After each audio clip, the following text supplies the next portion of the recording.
Commonwealth Honors Programs website. We'll also be sending this recording to the participants of the second session, because either participating in the first session or viewing the recording of the first session is a prerequisite for the second session. So please make sure you watch the first session. There will be a question and answer period at the end, so you can ask your questions, drop them in the chat, or you could also raise your hand to ask your questions. Provost Rodriguez and President Philip Sisson are here with us. Thank you for participating. I would like to invite Philip Sisson, President Sisson, to say a few words, welcoming remarks, and then I will introduce the speaker to you. President Sisson? Thanks, Benera. I'll be very brief. I just want to say it's really wonderful to have Io with us. It was great to read her background and to read about the extraordinary work she's doing with uprooting inequity. So Io, welcome to Middlesex Community College, even though it's virtual. We're thrilled to have you with us on this journey for our two-part workshop. And thanks, Benur, thanks to you and to the Office of Civic and Service Learning and our multicultural program, that the wonderful work that's been done at the college has been done in tremendous collaboration by a lot of people that are on this Zoom. I know that you're all commitment to all of our own individual and personal growth, which is part of the community's growth as we become a more equitable community. So thank you all for participating in this two-part workshop series, and thank you for being with us this afternoon. Thank you for having me. Great, thank you, President Sisson. So it is my pleasure to introduce Io Magwood to you. Io is an educational consultant specializing in evidence-based education on historical and structural racism.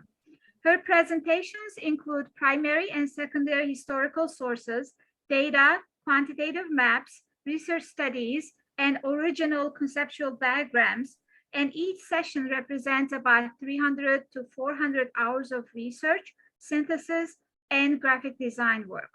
Io has a BA in Economics and International Relations from Brown University and an MSc in Applied Economics from Cornell University. Welcome to Middlesex Community College, Io. The floor is yours. Thank you. Okay, and so this is the first part of the structural racism series, historical roots, and then the next one is contemporary expression. So here we'll be talking more about historical racism, and in the next one, contemporary structural racism. So a few logistics, and hold on, I'm gonna turn off my camera so I'm not distracted. I'm unable to. So I will not check the chat until the breaks, but feel free to use it with other participants.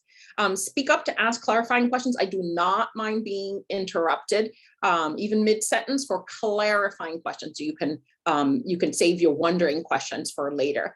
Feel free to turn off your camera while I'm presenting. I'm going to turn mine off, but I won't be able to see you, but please turn it back on for the chat discussion at the end. So I'm sure you're wondering, what is a chat discussion? Well, I will ask all participants to make a comment in the chat at the end of the presentation. So this is your heads up. Okay, don't. And finally, you are invited to stay for an additional optional 30 minutes after our entire presentation, after the hour and a half presentation is over. And finally, for those who choose to take notes, there is a link to a outline in the chat. Download it as a Word doc. And it'll just make taking notes much easier, because you don't have to scramble to transcribe the main ideas on the slides, and you're free to add your add your comments and connections. And finally, the host will email the PDF of the slide deck and a resource list afterwards to all participants. Okay, so let's start. First, let's look at what you guys came up with, your answers to the presentation. So, to the survey question. So the question was, if the typical white family had 100 units of wealth, how much would the typical Black family have? The answer is 10. Well, depending on the year, it can go up to 13. And oh, I should have shared it. Sorry, I apologize. Whoops. There we go. And the next question was, how many of 100 children of Black parents in the bottom 20% of US income earners make it to the top 20% as adults? So this is a measure of mobility, socioeconomic, upward socioeconomic mobility, and the answer is 3. So you guys are actually probably the closest to the actual data, I think, than I have ever seen in any of my presentations. So impressive. And by the way, this wasn't to shame anybody, but rather so we could see, we could appreciate just how how vastly Americans underestimate both the racial wealth gap and racial economic progress since the 1960s. So this was actually, that first question was part of a survey of nationally representative sample of Americans that a group of social psychologists at Yale did. And here are the answers. And they actually asked that question, it was done in 2016, not only in that year, but they also asked the respondents to guess what the answer would have been every 10 years going back to 1963 being, of course, the year before the Civil Rights Act. So we could, so they're measuring not just contemporary racial wealth gap, but also progress, amount of progress since civil rights legislation. So here are all the answers. Every single dot represents an answer. So that means some people answered up to, I didn't give you that option, but some people answered that Black median household wealth was twice that of white median household wealth. But here is the median answer. And you can see that most Americans believed that Blacks made 90% of white wealth. And by the way, this is wealth, not income. So wealth is not just your income from employment, but also assets. So the stocks, bonds, and inheritance, which is really key. And this is reality. And you can see we are way off, both in terms of guessing how much we vastly underestimate the contemporary racial wealth gap and vastly overestimate racial economic progress. In fact, the researchers said that this was this gap between perception and reality was the biggest, the greatest that they had ever seen in any kind of research. So, and this is the actual data underneath the survey, and you can see that the racial wealth gap has been increasing rather than decreasing since the passing of the 1960 Civil Rights Act. So there on the top is white median household wealth, on the bottom is Black median household wealth, and also notice that Black median household wealth has been decreasing since 2000 for a number of factors, including Blacks still haven't recovered from the Great Depression. We bailed out the banks, but not the homeowners, and Blacks and Latinos were disproportionately targeted for subprime mortgages, even when they qualified for conventional loans. And also there's other factors as well, including the dramatic increase in exclusionary zoning, but that is one of the major factors. And also educational and socioeconomic difference do not completely account for racial disparities. Education is not the great equalizer. So you can see that median household net worth for families led by whites with a high school diploma is higher than that of Blacks with a bachelor's degree. Again, we're talking about wealth, not income. And the US is still characterized by stark residential segregation. This is 2019 data, and these cities are not cherry-picked. Pretty much every city in the country looks like that. On your left is Boston, Massachusetts, your area. And this is the other question, of course, of Black income mobility is even lower than white income mobility, which is low enough as it is. So this is specifically, this is the rate of kids with parents in the poorest 20% of income earners who make it to the wealthiest 20% as adults. Keep in mind that the wealthiest 20% is not wealthy. We're talking about firemen and teachers. So, there's this myth that the United States is the land of meritocracy, equal opportunity, and the American dream, but the data does not bear that out. So we have the lowest levels of socioeconomic mobility among the wealthier high income countries, the OECD. So the green dot is the percent of sons with low earning fathers who are in the richest 25% of the population as adults. In other words, this is the rags to riches American dream. And by the way, they're saying fathers to son is, they've restricted it to one gender so that the gender pay gap doesn't distort the data. And the yellow dot is, you can see that we are last. So in other words, the American dream definitely exists, still exists, but not in the United States. The yellow dot represents the percent of sons with top earning fathers who are in the richest 25% of the population. In other words, wealthy who remain wealthy, and we're tied for second place. And the other terms of mobility, this is also like the previous graph. This is not racially specific. This is just in general. But this is public Department of Education data. The data represents test scores, 8th grade scores on standardized assessments of math. And on the left, you see low, middle, and high test scores for kids coming from families in the poorest quartile. And with respect to wealth, and on the right, those are low and middle and high test scores for kids from families in the richest quartile with respect to wealth. The graph is measuring percent who graduate from college, and you can see that wealthy students with low test scores have about the same amount of chance of graduating from college than poor students with high test scores. So socioeconomic class is more important to college graduation than academic achievement. And there's other international data that show that we have pretty much the lowest levels of educational mobility, again, among the high income countries.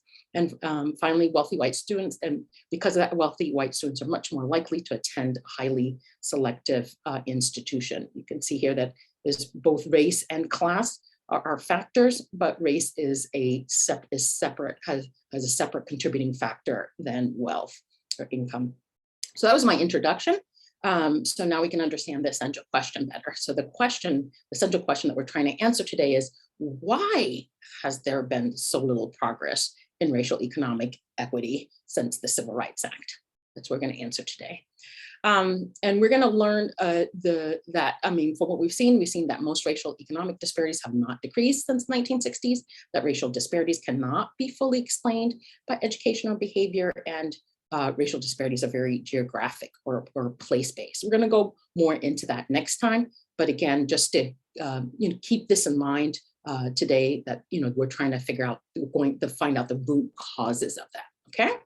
So our agenda today, two things on the agenda, and they answer our essential question. So first is that contemporary structural racism is rooted in these persistent legacies of historical discrimination. And second is we're going to delve more into why civil rights legislation did not prevent or end this perpetration of impacts of historical discrimination. Okay.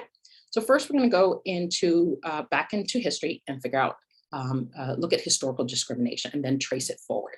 Okay.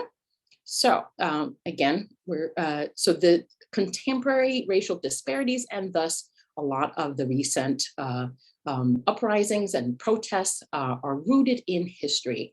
You can consider them the tip of the iceberg, and that is why they keep also repeating, because we're not going back and addressing these. So we're going to look at that's why we have to go back and look at these roots. So we're going to see that the legacies of historical racial discrimination impact the present day in three ways. So the most obvious way is through anti-Black bias, but two other major ways that a lot of people aren't aware of is that they also impact today through the racial wealth gap that was developed and created through racial discrimination, and residential and school segregation. Both these are major legacies of historical discrimination that were never dismantled. They were untouched, but basically almost by civil rights legislation, and they've just been perpetuated. That's sort of the short answer to our question. So let's very briefly look at anti-Black bias. I talk more about this in another separate presentation, so we're just going to spend 2 slides talking about it. In essence, the roots of anti-Black bias go all the way back into slavery times. Again, this is the subject of a separate presentation that I do.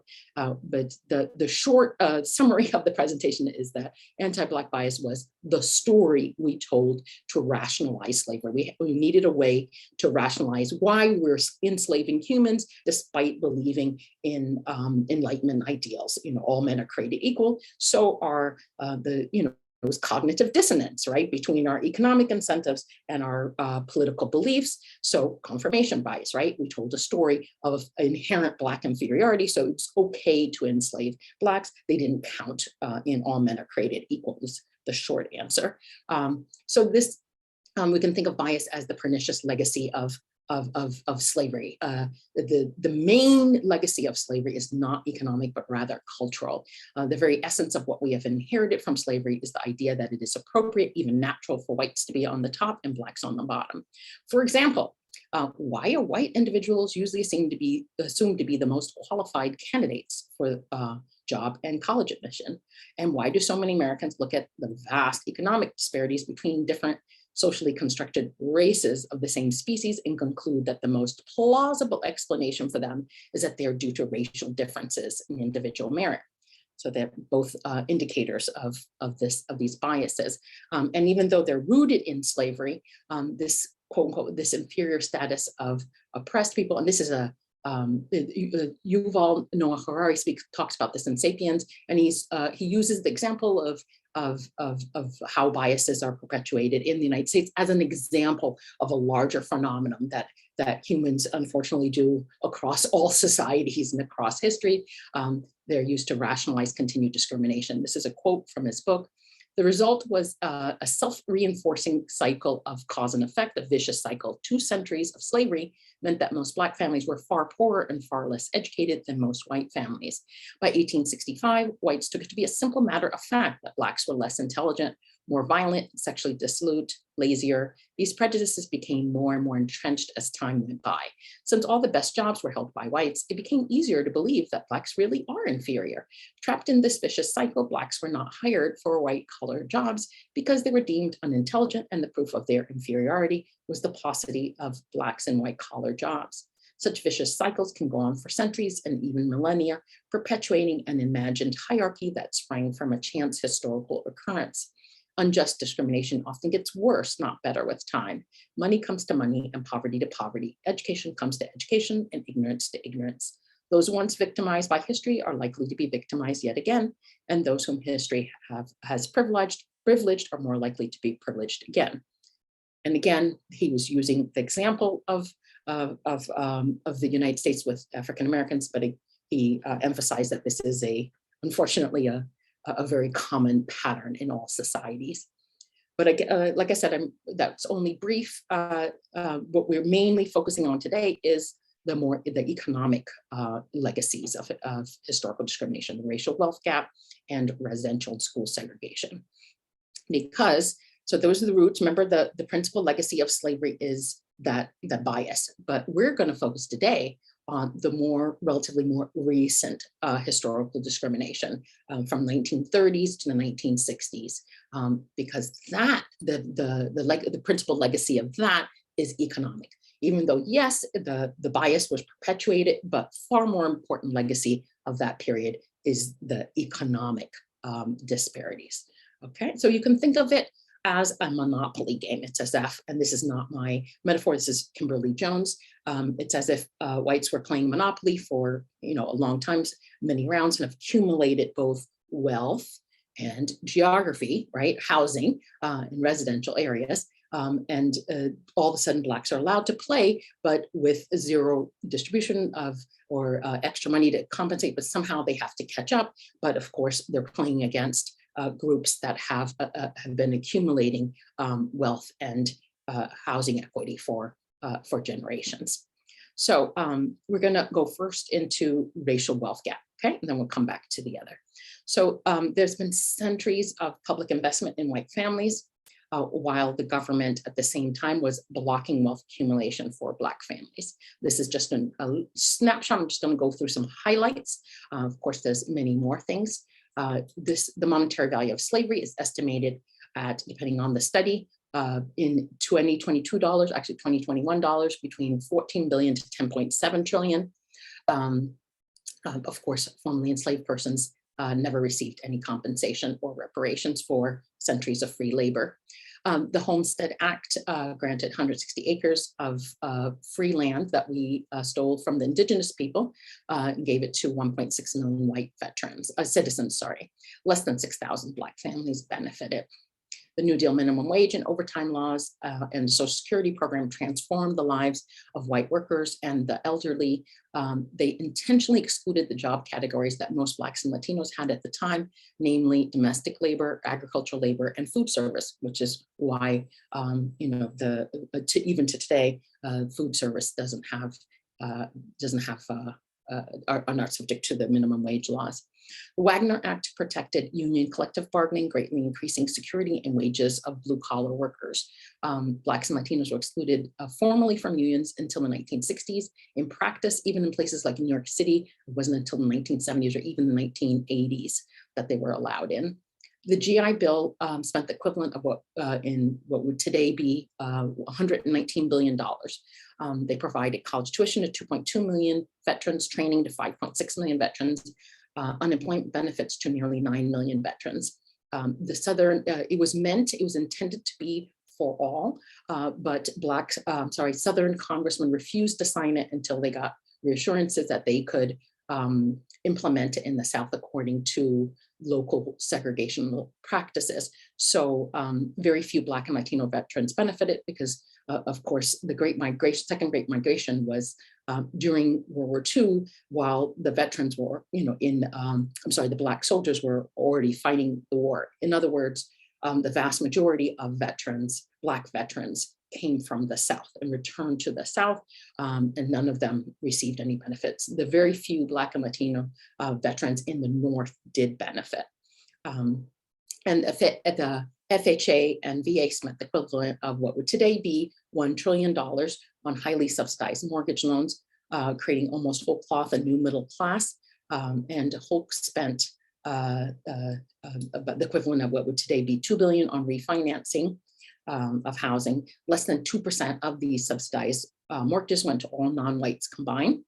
And at the same time, the federal government imposed racial segregation and redlined Black neighborhoods. There's this myth that segregation and housing discrimination in the North was de facto choices, but it was very much the federal government that imposed official, legal, formal discrimination. So let's look a little bit more into the GI Bill and that discrimination. So the GI Bill education benefits helped millions of white families move into the middle class.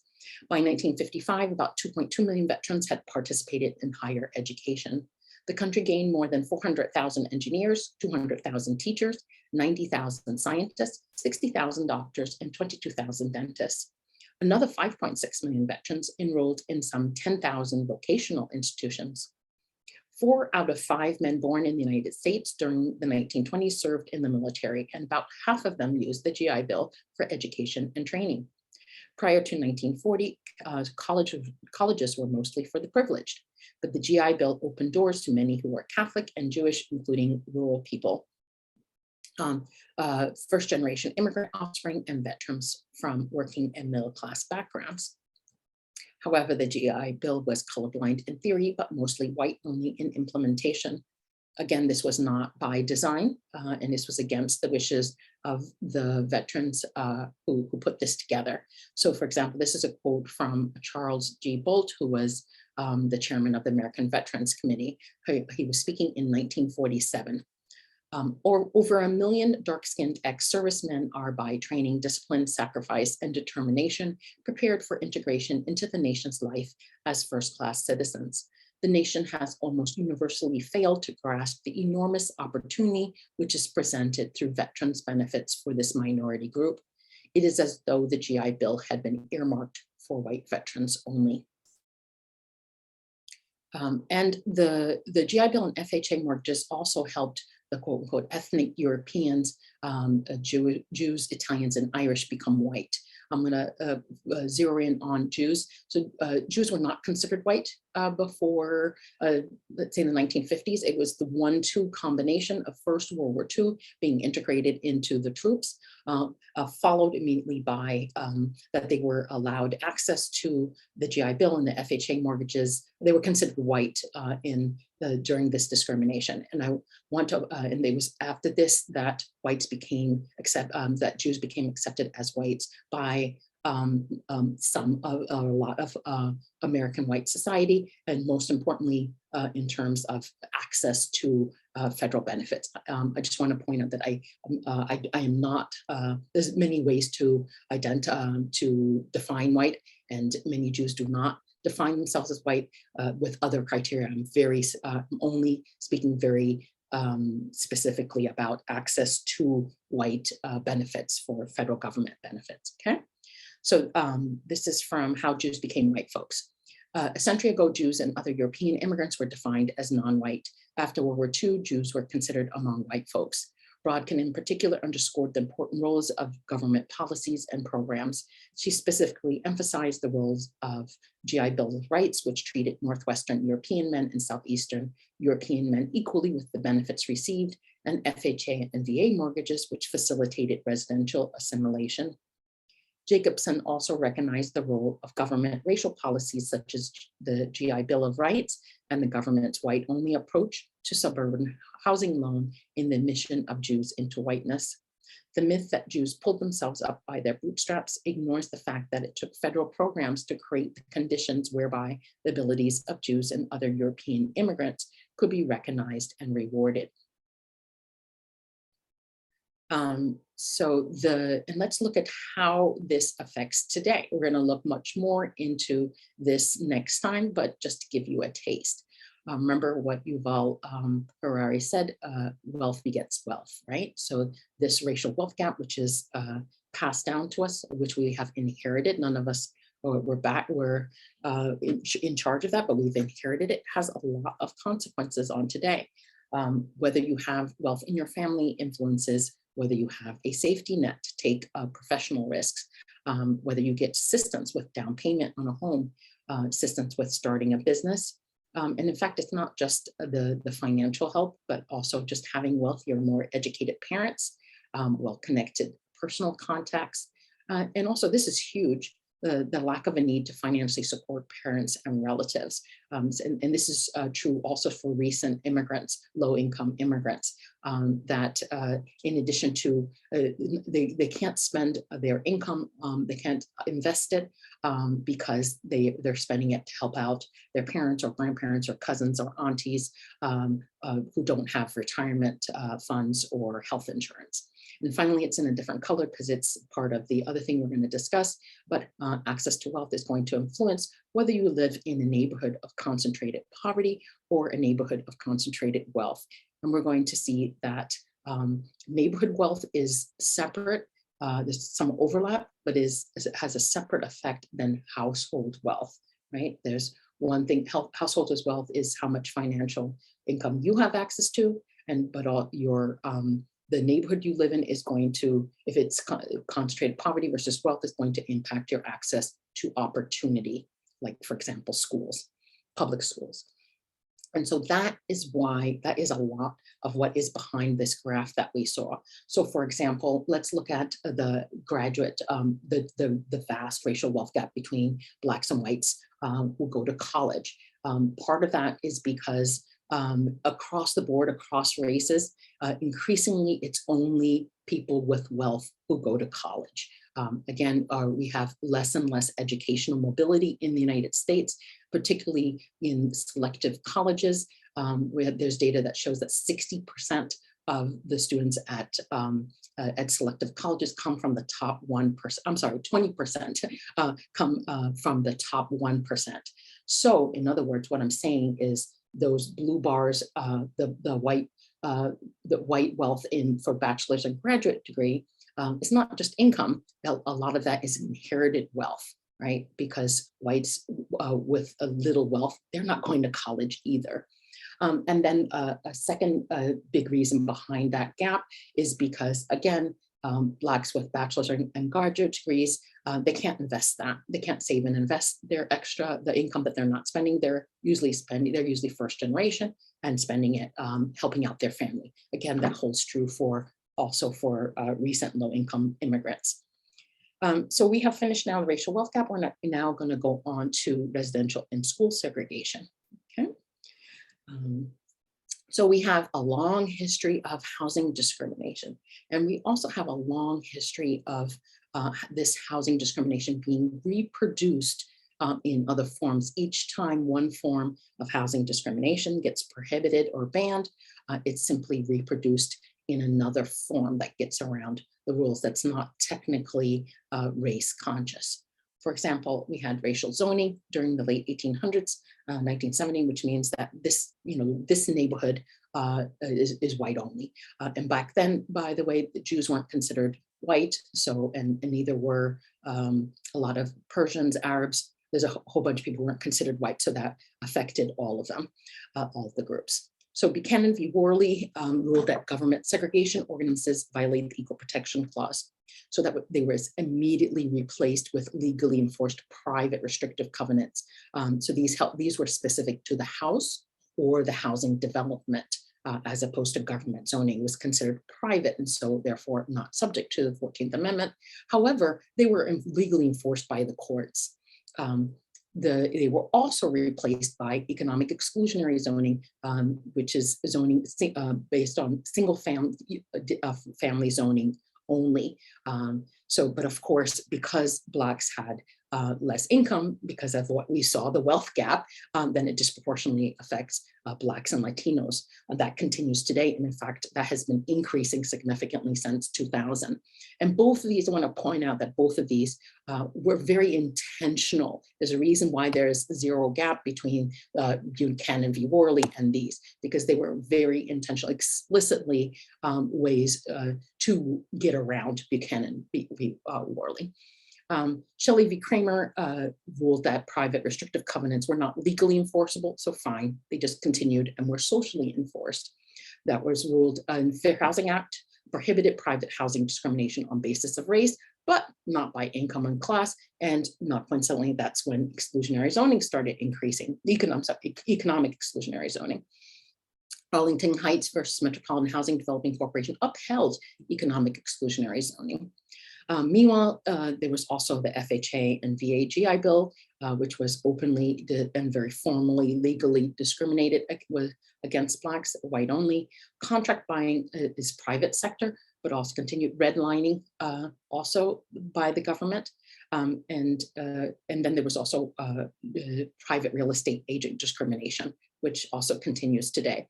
It's color coded. The darker it is, the more federal government, more government is involved, versus the lighter pink is slightly more private pushed. So let's look at some of this. We're going to look at specifically redlining and the FHA mortgage discrimination. Okay, so the federal there were during the 1930s, the federal government started two major mortgage insurance programs. It was part of the New Deal program, and the two intentions were to build up home ownership, to increase home ownership, partly as a way to recover from the Great Depression, and also to support the veterans after they came back. So after World War I, we did not support the veterans, and that did not end well for us. There was big blowback from them. So this time they wanted to make sure they support them. And also they saw home ownership as a way to really vitalize the country. So there was two of these insurance programs. One, the biggest one, was for first-time homeowners. The reason why it was biggest, because most Americans did not own homes this time. Widespread home ownership is a modern phenomenon dating from this time. So before now, only wealthy people pretty much owned houses because it was very hard to do. This program was administered by both the Federal Housing Administration and the Veterans Administration, the FHA and VA. These programs created the backbone of today's mortgage and home building industries. Home ownership became affordable for the first time to the working and middle classes. And these programs also created the suburbs and the white middle class, which are both modern phenomena that date to this time. Through these programs, you could get a down payment of 0 to 10%. Previously, it was 50%, which now you see why only wealthy people could own houses.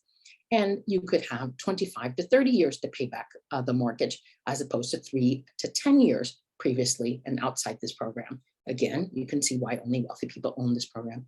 And if the new owned houses, and if the new terms look familiar, that's because those are the terms today. Again, this program became the norm for today. It was fully, the loans were fully amortized and had low interest rates. And by the way, and by 1950, these programs are huge. By 1950, the FHA and VA were insuring 50% of mortgages. You can find out more about this through the Richard Rothstein's The Color of Law. But the FHA and VA formally restricted these mortgages to whites only and imposed racial discrimination and segregation on private builders and owners. That's right, imposed. Appraisal standards stipulated in their underwriting manual included a whites only requirement. The infiltration of inharmonious racial groups would undermine property values and increase risk of default, was their claim. There was never any evidence provided to back this.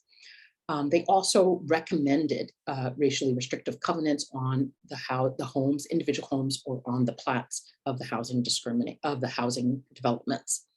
They favored areas with natural or artificial barriers from Blacks and also segregated schools. They financed entire white-only subdivisions and suburbs. In fact, the entire suburbs was white-only.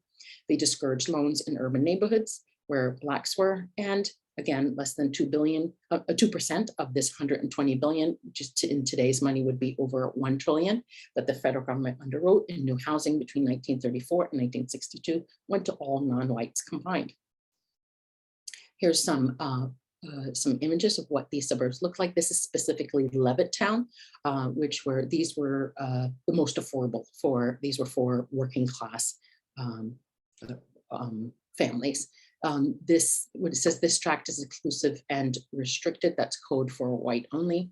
And here is, for example, a clause of the Levitt houses. The tenant agrees not to permit the premises to be used or occupied by any other person other than members of the Caucasian race.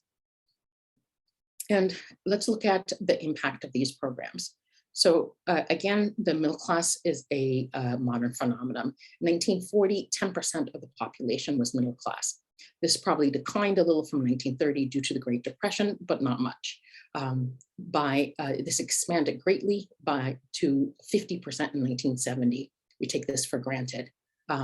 But the economists attribute much of that to the GI Bill, the impact of the GI Bill on these mortgages. And home ownership, we can see something similar. So as you can see, there's a slight decline in home ownership between 1930 and 1940 because of the Great Depression, but you can see it was always relatively low. And look at the dramatic expansion of home ownership from 43% to 63% in just 30 years. And again, this was mostly white only and attributed to these programs. And we can see the dramatic white flight during this period. That's due to this program. So there's both push and pull factors that are leading whites to leave the cities and go into the suburbs. For one, pull factor is these mortgages were actually, you could get a detached single family home, brand new, with all the most modern amenities, great schools, parks, et cetera, highly subsidized, and highly subsidized highways to take you back to your job in the middle of the city for actually cheaper than you could rent a really crappy, crowded, old, decrepit apartment in this city. So it's huge demand for this. And the push factors we're going to discuss next is redlining, which restricted access to credit in the cities. And the way redlining worked is that even though it was a neighborhood was redlined because of the presence of Blacks and other undesirable immigrants, it covered everybody in the neighborhood. So that means even if you were white in a neighborhood that was mixed, integrated, you were also denied credit. So that's the push factor. Anybody who could leave left. And so that's why you see this dramatic white flight during this period. And they went out to the suburbs, which again is a modern phenomenon. You can see that suburbs didn't really exist before this huge expansion. So what happens is that there's the benefits of the FHA and the VA subsidized mortgages in white-only neighborhoods accumulated over time and are a major source of the racial wealth gap. So for example, here is the value of a one-bath house with major remodeling in Levittown, segregated Levittown, next to Lakeview, which is close by, which is mostly Black. So in 1948, the value was about the same because it's the same house. The difference, of course, is in Levittown, you got lots of assistance. And Lakeview, you did it on your own. But 2017, that same exact house is now valued at $350,000 and above, versus that house in Lakeview is worth $90,000 to $120,000. In other words, $200,000 equity appreciation over 3 generations versus $45,000 in equity appreciation over 3 generations. That's passed down in inheritance as well as financial assistance to the descendants, grandchildren. So that's one program. Okay, now we're going to go on to the second federal mortgage insurance program. So this was for existing homeowners. So this, of course, was mostly in the cities, whereas the other program was for the suburbs. And this program was administered through the Homeowners Loan Corporation, or HOLC. And this is the corporation that, quote unquote, redlined Black neighborhoods. So from June 1933 to June 1935, HOLC provided more than $3 billion in financing in today's money. HOLC created residential security maps to evaluate lending risk in 239 cities. In other words, all the major cities. We call these maps, we often refer to these maps today as the redlining maps. The neighborhoods graded D and colored red on the map were considered high risk or hazardous. And an important factor in the grade was the presence of Blacks and certain undesirable immigrants. These areas were redlined by lending institutions, which meant that everybody in the neighborhood was denied access to capital investment, regardless of the creditworthiness of the individual. In other words, it's as if you submitted an application for a loan and they only went as far as your address. So we still use this term today more generally. To redline means exactly that. That means that you're denying a loan. A financial institution is denying a loan based not on the individual creditworthiness of the individual, but rather purely on geography. Scholars believe that redlining maps were used by private and public entities for years. And interestingly enough, a lot of gentrification is occurring in formerly redlined neighborhoods, because think about it, these areas sometimes they had absolutely great housing stock, very high quality, and sometimes located in great areas. The only problem with it, of course, was the presence of certain people. And so, these areas were depressed. These areas, those housing values were depressed because you had years of disinvestment in those neighborhoods. So they're primed for coming in and fixing up the house. So there's a lot of gentrification. Also, a lot of formerly redlined areas were targeted for subprime mortgages during 2000. Economists call this reverse redlining. Redlining, subprime mortgages were extremely profitable for banks with very little to no risk. So they were trying to increase them. So they targeted low-income Black and Latino neighborhoods. And again, it did, regardless of whether individuals qualified for conventional loans, they would push subprime mortgages on the neighborhood. There's been a bunch of lawsuits on this because it's been documented. But this also occurred in formerly redlined areas often. So here we have a redlining map for Boston, Massachusetts, your area, right, where Middlesex is. This is 1938. So the green area was best, blue was still desirable, yellow was definitely declining, and red was hazardous. So that's the redlined areas. So what happened over the years was that the redlining was a self-fulfilling prophecy. So they said the reason why they denied them loans is they said it was a bad risk because of the nature of the people living in the neighborhood. But then the government, there was white flight, and they were denied loans, not just mortgages for residential mortgages, but also business loans. So you couldn't fix up your house, you couldn't you couldn't expand your business, you couldn't create a new business. And then remember, they also built the highways, remember those subsidized houses that highways that I referred to, so that people in the suburbs could get into the cities. Well, they intentionally chose to put them through the Black neighborhoods, which of course don't count.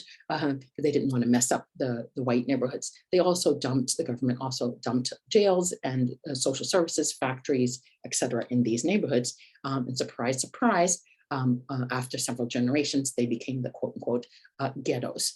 It was a self-fulfilling prophecy. And this is why still today, it's mostly Blacks and Latinos in cities, living in cities, unless you have gentrification going on, and while whites live mostly in the suburbs. And this was, of course, ended with formally in the 1960s with the Fair Housing Act, but racial covenants, racial zoning, and white-only housing development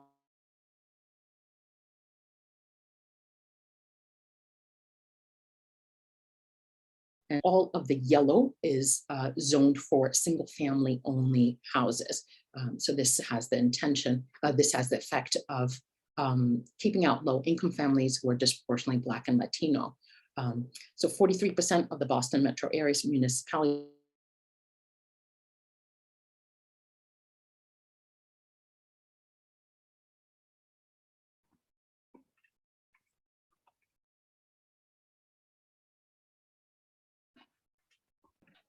Is IO cutting out for other folks too? Or Yeah, she's coming out.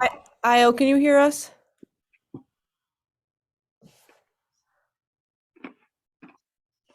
I think she might be frozen. Yeah, when she comes back, let's definitely ask her to pick back up with the racial covenants.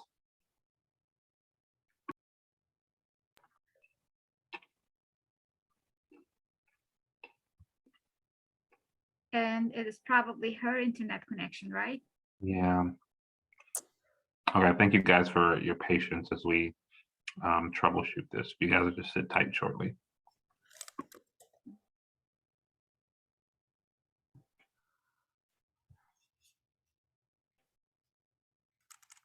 Yeah, I think she actually got popped off. Mhm.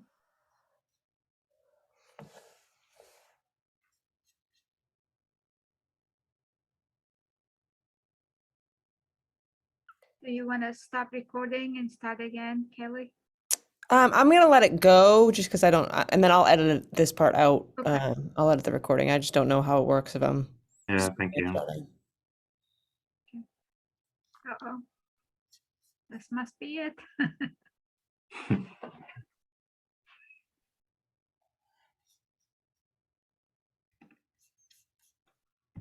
In the meantime, I'll just send her an email to see if we could communicate. Sure. This is really informative so far. I'm learning so much. It's fascinating.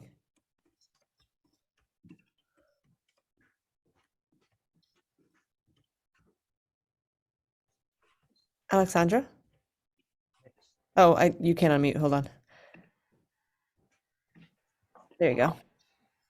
So if I can just say real quick before Shayo comes back, the slide that we were just looking at that showed the downward spiral, the fact that it included highways really was just another level to this that blew my mind. Mhm. My parents, my dad used to tell me stories all the time about growing up, about how when they built 290 in Worcester all those years ago, how it displaced all these enclaves, different communities. And like, that was a major turning point in his life, from when he talks about like his family getting moved and then them moving to the suburbs and like all this crazy stuff. So when I saw that on there, I was like, I was really moved because I knew that that mattered, but I didn't know how. Yeah. And it's just making me look at like, even like the end of the Lowell connector, I'm going to be looking at that a totally different way now, because that you can see literally makes no sense and is like a problem in design and goes right through neighborhoods. Like, it's just, I just needed to, like, I was texting my dad about that. Like, I just needed to share that. So thank you for letting me unmute. Yeah, thanks. And the worst part, okay, go ahead. And the worst part of all of this is all of it is intentional. It's not like they were meant to help everyone, and the Mhm. consequences, unfortunately, were, this disparatable way. No, it was intentional. I have like 5 things that just like fired off in my head. I think one of them is just, how she began with the our beliefs about the civil rights movement, right? Although there were just really some watershed changes that happened when we look at it like more holistically, and some of the narratives that we know about the civil rights movement, I guess it just kind of, and not really kind of looking at, well, hey, these laws were passed, but the same people were still in Congress, the same people were legislating, and how did that also impact how how things can move forward? So that was really just kind of fascinating, not fascinating, but I think just grappling with that myself in this age, is I just kind of find that to be remarkable. Just some of those narratives that we have. Yeah. Thanks Mhm. for sharing. Thomas? Thomas? Yeah, I wanted to respond to Professor Curry's point, because that's something that I was mindful of going into this talk, and mindful of as Io was discussing. I think in my sophomore year of high school, I just sat down one day and sort of realized that my education on Black history and the civil rights movement was contingent upon sort of the civil rights movement being presented as an unequivocal success, and as a result, the 30, 40 years afterwards, a racial reckoning kind of being swept under the rug, because the most egregious, most obvious parts of systemic racism were, I don't want to say fixed, but were addressed by the civil rights movement. And it was really just eye-opening for me, for a white person who's been in a pretty insulated environment, both in the suburban Midwest and a white enclave of the Northeast, to realize how limited that perspective is. By the way, I just heard back from Io. She says she's rebooting, so she should be coming in shortly. Okay. Miliana? It's Melina. Hi. Sorry. I just was like feeding off of what Thomas was saying. I'm African American. I grew up in New Hampshire my entire life. And right now critical race theory is a big thing within like my school district and stuff like that, and even just like the community surrounding me. And I can say I learned a lot of African American history outside of school. I did not learn a lot of things. I brought up the Tulsa massacre with my professor, Professor Baker. She's in this talk in class, and I was like, that's something I had to Google outside of class. Like, that's not something we learned in class. And you think it would. I was like, it's a massacre of thousands of African Americans, the destruction of an entire city. And it's something that's just been like wiped clean from like, I don't know, it's just something I didn't learn in school. And I think those are important things that we should learn in school. And I don't know, like you said, and she said it's intentional. It's because I know for some people, like it's a very sensitive topic, but I think it's history, and it's things we should learn and need to learn and know and learn from our mistakes and move on. Absolutely. Thanks, Melina. Comments? It most certainly is about time that we face history and we see the connections. That is why we're having this two-part seminar series, because things have historical roots and they don't just happen in a vacuum, right? The results of today's structural racist practices have been a long time in making, basically. And so the policies and practices and decisions that were made long ago still do have consequences today. And then if we were to tackle this issue, we need to go back and correct the root causes of it. Otherwise, it will be a Band-Aid approach. If I may mention something, but we also underestimate the forces in place that work against understanding the history of racism as a central fabric of of U.S. culture, as a sort of a central thread in U.S. culture. There are forces, and I don't mean, abstract forces, but there are very specific groups that work to limit what we know and what we learn, and to call it every name under the book, to discredit whenever someone wants to talk about that history. And it's that history, as opposed to that is the central part of U.S. history that is ignored in most graduate programs that produce the teachers, that produce the professors, and that then institutions are complicit. Community colleges, state universities, many secondary schools, they're complicit, maybe not intentionally, by never addressing the need for that kind of education, historical education, as important as learning English, math, and science. And that complicity has to end if we're ever going to address this in any meaningful manner, in a generational way, and recognize what those forces are from governmental, political parties, and how the lie continues. And I think we need to be aware of that. It's not just by accident that we aren't learning this stuff. Well, I think we also, I'm sorry, go ahead, finish. No, I didn't mean to go on that long, but I really do think that it is a complex puzzle here that we need to sort of unravel, to understand why we're not learning this, integral history of millions of people in the United States and how it shaped the U.S. So I just, and it's all, as I sit here listening to this again, it's once more, we assume, I think the student said it rightly, the civil rights movement took care of that. Well, it didn't. And not only that, but all the desegregation cases for schoolings across the United States from Brown in 55 to the present actually didn't solve it, because it helped produce unintentionally the kind of white flight that maintained segregation. Well, one thing, and this is just to add to what you're saying too, is just, I think we should also, as a community, also consider there's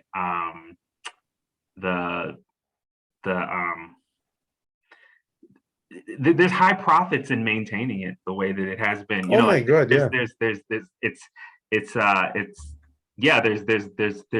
there are individuals and groups that profit from maintaining things as they are, as it has always been. So there's reasons even for that. There's reasons for not addressing it, because I think sometimes we don't look at the economics or even the politics behind, why it continues to persist and be reproduced, if not even stronger than the legislation to try to undo it. Gordon, if I may interrupt for 1 second, I received an email from Ayo, says she's back on Zoom, but the link no longer works. Could you please resend? Kelly. Yeah, I wonder why that is. Sure. Okay. All right. I'm so sorry, Gordon, to interrupt. Oh no, you're fine. Yeah. I mean, I'm enjoying the conversation. Thank you guys for, I think that's the beautiful part of just this community. We come to learn, we come to hear, but then there's also ways that we should be able to dialogue. Can I add just one thing? Yes, please. Just coming from a person who grew up and was educated in the Black community, having teachers of color made all the difference in what I was taught, because despite what the textbooks that we had in front of us said, we were always given the perspective from our teachers, and they were always very cognizant about explaining to us the reality versus what the textbook said. So just the fact that a lot of predominantly white schools don't have nearly enough teachers of color, just to introduce our kids at a young age to the facts of life, basically, not even just something that has to be taught to you so much as interaction with people. It goes so deep, but as far as education is concerned, I think a lot of it has to do with the lack of access of people that are white people to people of color as they're being educated, you know, like that's so important. I can add something to that, Cheryl. And hi, I remember you from the roller skating trip.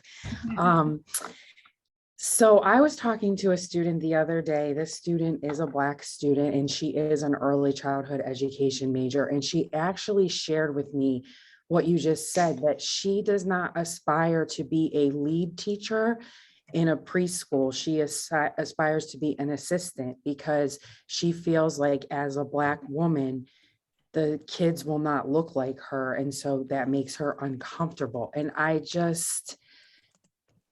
tried to, tell her how important it would be for her to be a teacher, a lead teacher in a classroom of all white students and how we need that. But she just really, I don't even know what my point is with sharing that, but it just, I thought of it when you shared and I didn't even know what to say to this student. Well, I do want to add to that as well, that yes, there should be representation in the teaching force at all levels. But I think that, so where I'm going with this is I was actually listening to, I didn't even make the point, but where I was going with this is just like Beverly Daniel Tatum in her book, why are all the black kids sitting at the table in the cafeteria, right? Well, one of the things that she even talks about in there is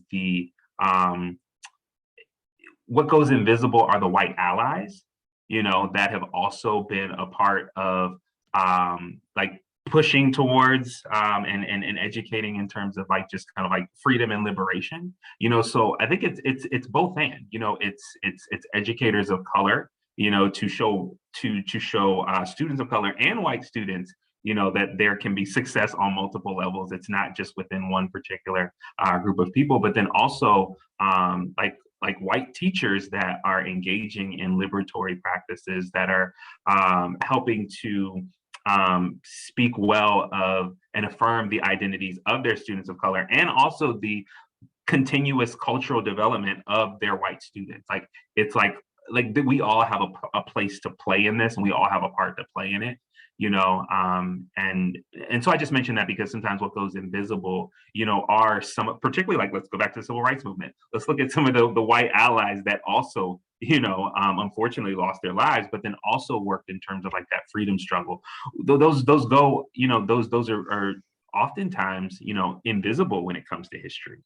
Like the white people that were also working for freedom and a multiracial democracy, that were also protesting and using their privilege to speak towards many of these things, So just to add to some of the things you're sharing. I heard back from her again. She lost internet again. Okay. So I just asked her if she could join by her phone and not do the slides, but talk instead. So it just happened. So we'll see. We'll see if she'll be able to do that. Okay. But So while we're waiting, then, I mean, we also have a need to share the experience, the African-American experience with our students. And we can do that through, the literature.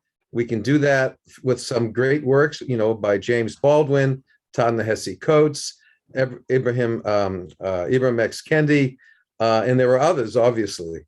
Gordon and I recently read, oh my God, Clint Smith's, oh my goodness, I'm having a moment. How the Word Was Passed. Yes, How the Word Was Passed.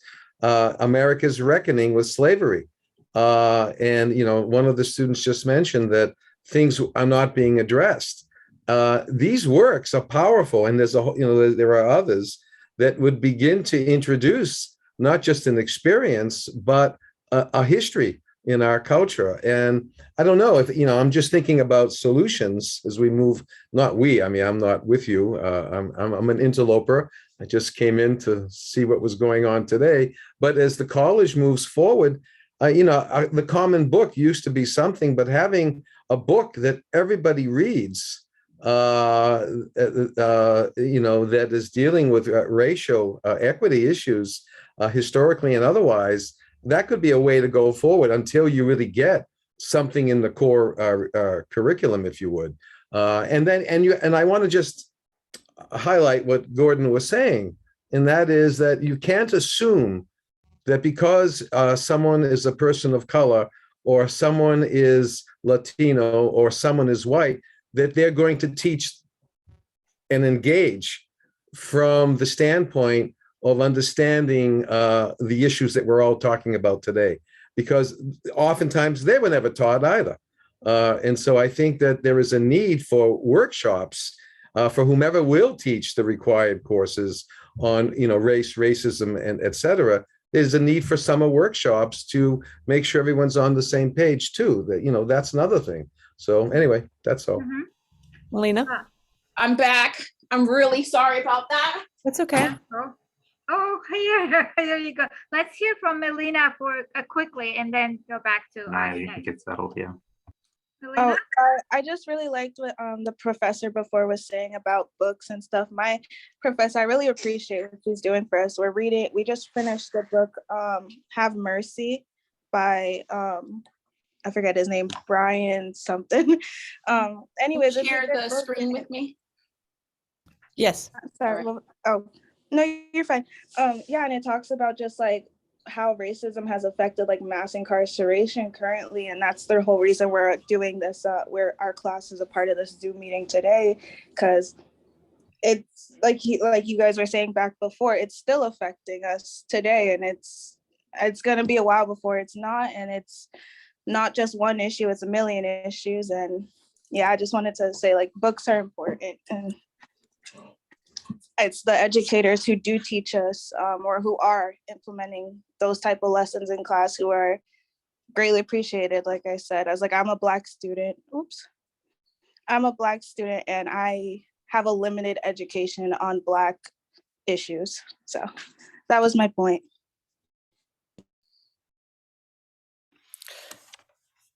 Okay, thank you. And okay, floor is yours, Ayo. I really apologize. I lost the internet. My husband was in the back desperately calling the internet company, and I was rebooting and rebooting and rebooting. Did you see this?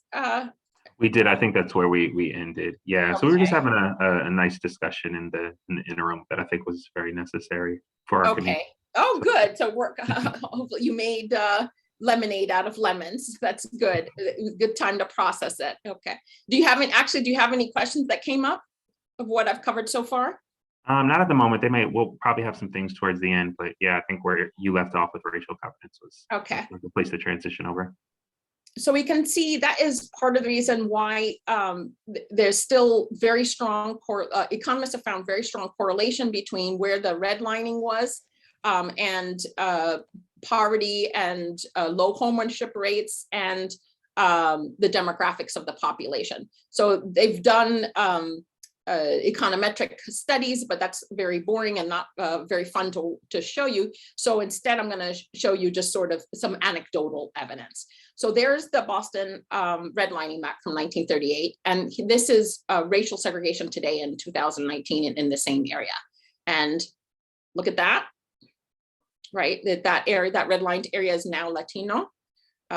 This area is, from what I can tell, I'm not from there, it's partly gentrified and partly it's poor white or Irish. And then look at that, right? It's mostly Black, so the yellow lined area.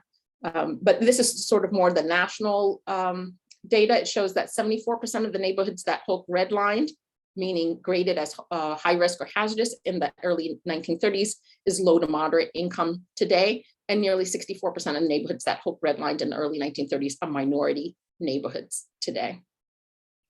Poor Blacks, and partly because of that, today poor Blacks are almost 5 times as likely than poor whites. I'm going to emphasize that just in case you missed that, than poor whites to live in concentrated poverty. So concentrated poverty is defined as the neighborhood is 20% or more qualify for free will fall below the federal poverty line. And this particular study is defined by the area was census tract. So we see that the share of poor residents living in concentrated poverty by race, 25% for poor Blacks, 17.6% for poor Latinos versus 5.5% for poor whites. In this study, by the way, this is defined, the area is zip code rather than census tract, so they're not directly comparable. But this study showed that non-poor Blacks are also much more likely to live in concentrated poverty than are non-poor whites. So there's 47% of non-poor Blacks live in concentrated poverty, 34% of non-poor Hispanics live in concentrated poverty versus 17% of non-poor whites. And this has increased since 2000. So you see this is a pretty dramatic increase for 4 or 5 years time, right? Versus a white and in fact, there are some sociologists and economists who believe that this is one of the major factors behind the rise in the urban protests and urban uprisings. Because you notice there was, I don't know if you noticed, but there was many quote unquote urban riots or race riots in the 1960s. Then there's almost radio silence for several decades, interrupted by a few. And then all of a sudden, since around 2000, there's been a huge increase, right? And the rise of the Black Lives Matter movement. Some people attribute this to basically the return to the quote unquote Black ghetto, this rise in concentrated poverty. So for example, the sociologist writes, over the past year, scenes of civil unrest have played out in Ferguson and Baltimore. He was writing in 2016. The proximate cause of these conflicts has been brutal interaction between police and unarmed Black men. Something important, however, is being left out of this conversation, namely that we are witnessing a nationwide return of concentrated poverty that is racial in nature, and that this expansion and continued existence of high poverty ghettos and barrios is no accident. So the reason why this is important is because of what sociologists call the geography of opportunity. So we like to think that we have equal access to opportunity. Obviously we don't. We saw that data, that very depressing data on the lack of upward mobility in this country, especially compared to other countries. That it's where one lives goes a long way in determining one's access to opportunity. So for in the middle is housing. By housing, they don't mean the actual housing stock, but rather the location of the house where you live. And it greatly influences your access to mainstream credit, access to healthcare, access to stable neighborhoods, and policing, access to job opportunities, adequate transportation. And this is the key part, quality schools. Because of course, schools are, at least in theory, the engine of mobility. So opportunity is broadly defined as access to advancement or progress. Housing is not simply shelter. Where you live has a fundamental impact on your access to opportunity. The writer Ta-Nehisi Coates writes, where individual or household poverty deprives one of the ability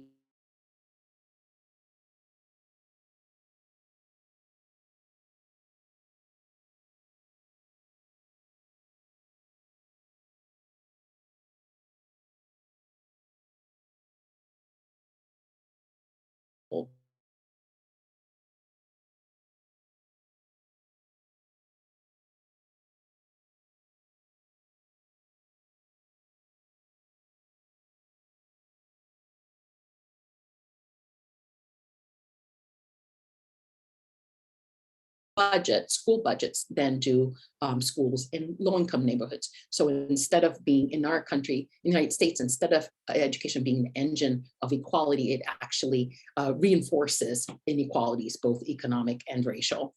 So, and residential patterns rooted in historical segregation impact racial disparities in school funding and thus also quality of education. For every student enrolled, the average non-white school district receives $2,226 per student less than a white school district. And in some places, the difference is even starker.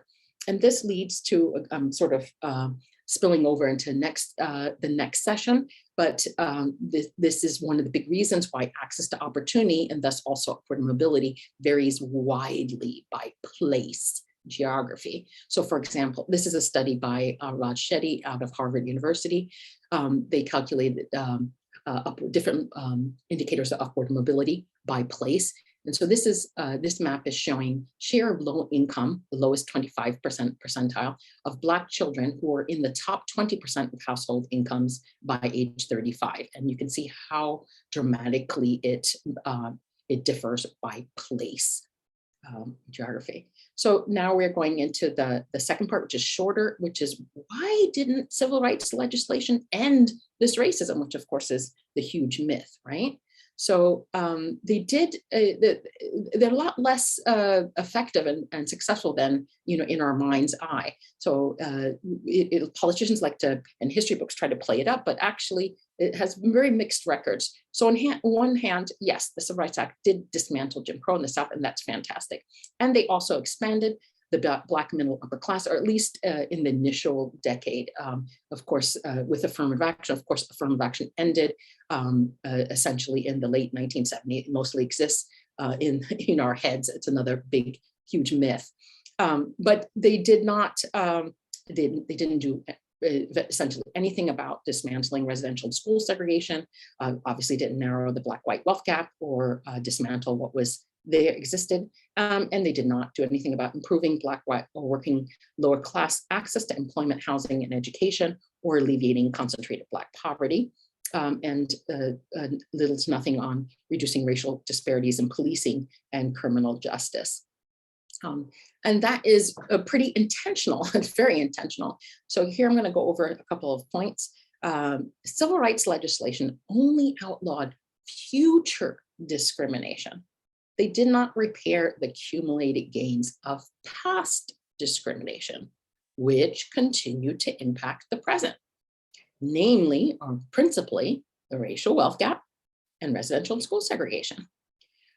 So during the late 1970s, civil rights legislation was further neutralized by redefining racial discrimination and the protections of the 14th Amendment to require proven, explicit intent, what's in your hearts and mind, and also spoken, documented evidence of that, not inequity or segregation themselves.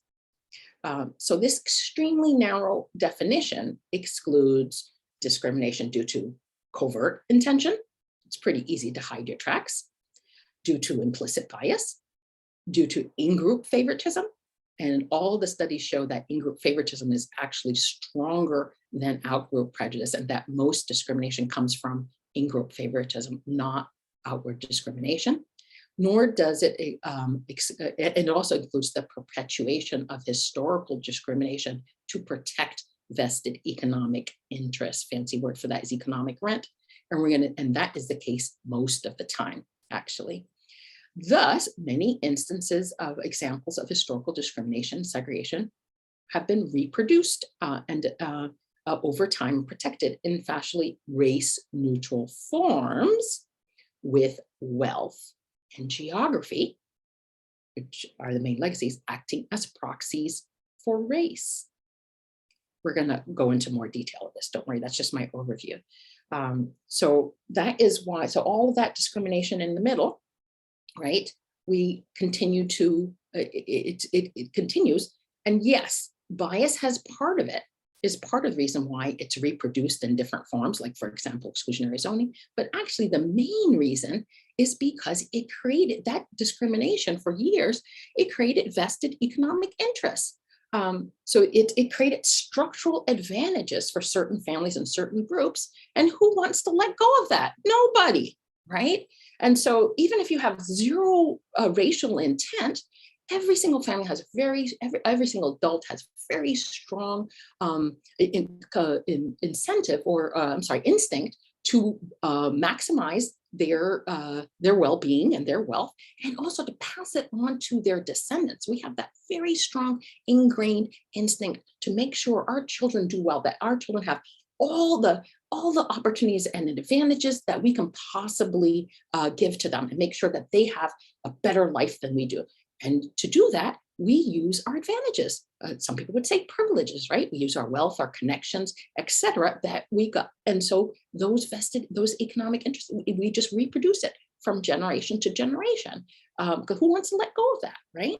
And so that's what we mean by most of this is reproduced for economic reasons, not because of racial animus. In fact, those of us who are Black and Latino who are in privileged positions, lots of times we reinforce it too, because if we benefit from it, who's going to give up on that?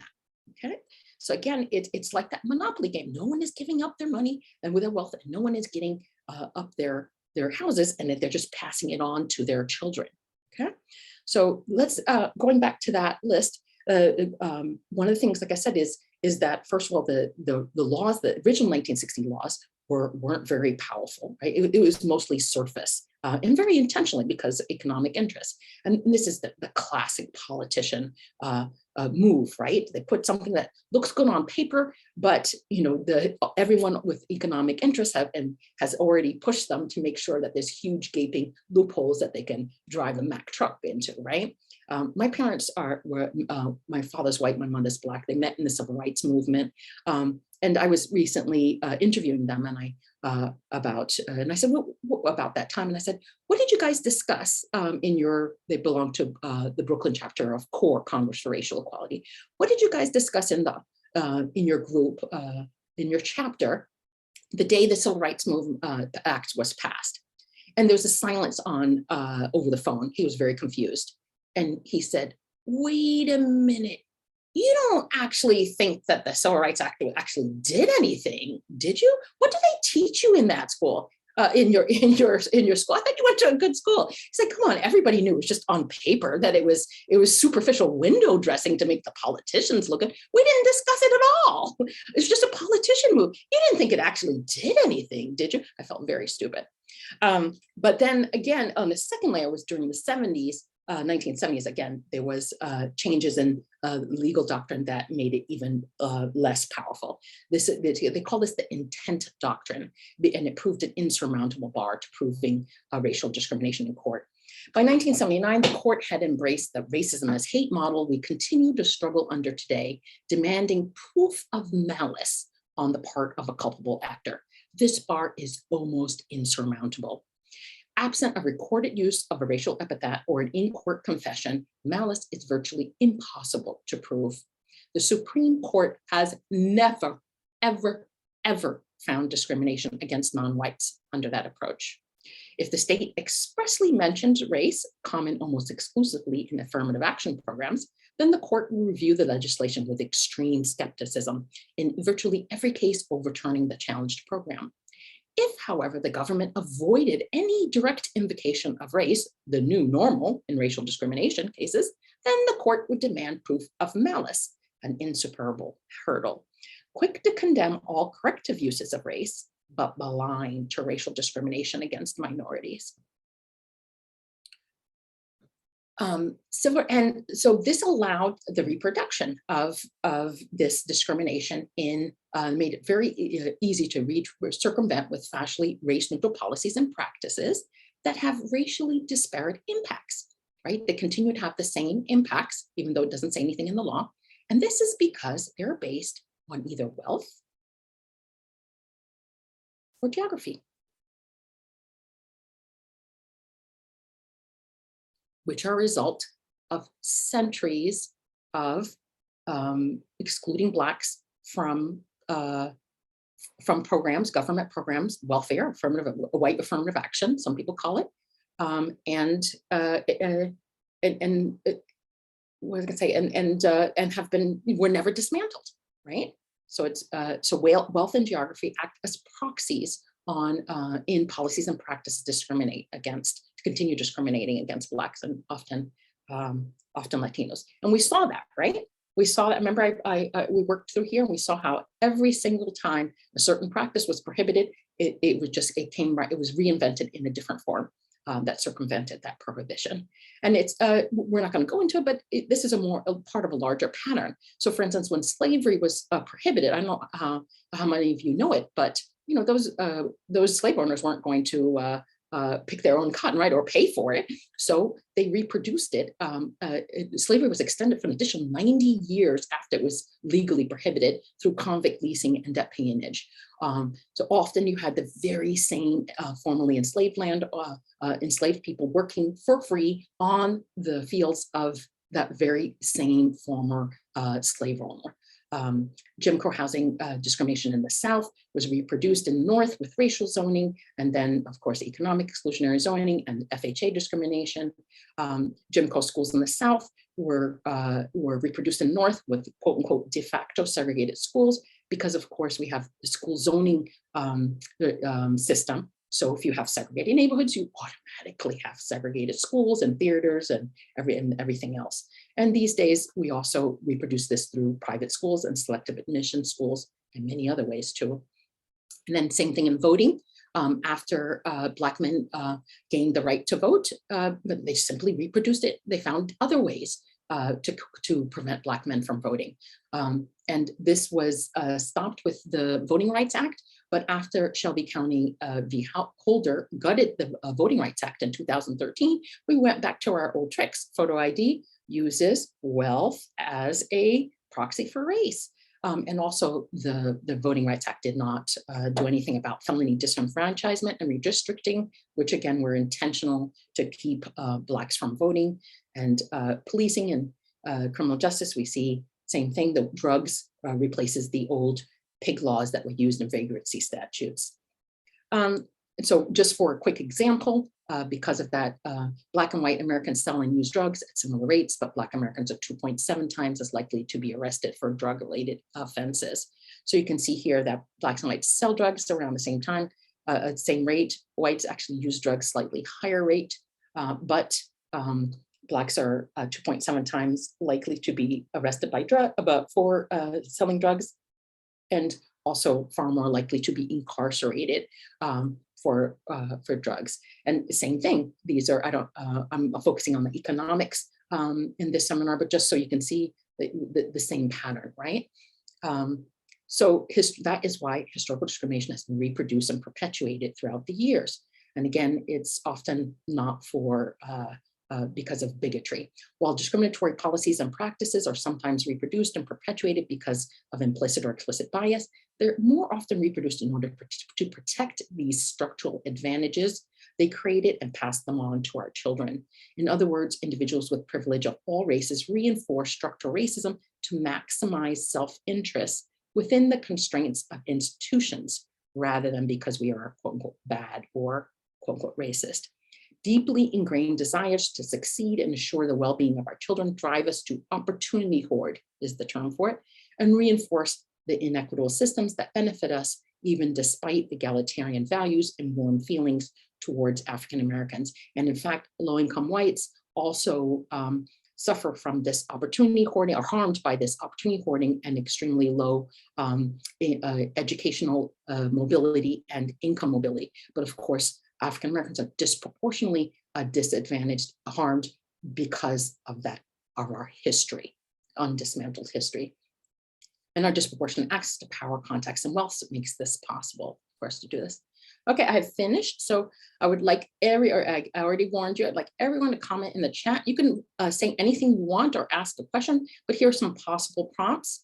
What new, different, or deeper understanding did you gain about misconceptions about racial progress and the American dream, African-American exclusion from decades of public investment, government subsidies that helped build the white American middle class, why there has been so little progress in racial economic equity since the 1960s, or more generally, what connections did you make to prior knowledge or to your experiences, and what questions do you have? I'd like everybody to comment in the chat, and also to our host, so we can hear someone else's voice. Perhaps somebody else could read them out loud. Okay, all right. Thank you, Io, so much for, yeah, and this is only part one, so we just want to thank you for coming. So, you know, as Io has facilitated, she would definitely like for you guys to drop some comments in the chat, and I'll also just kind of help read things out, and also read some questions that also come up as well.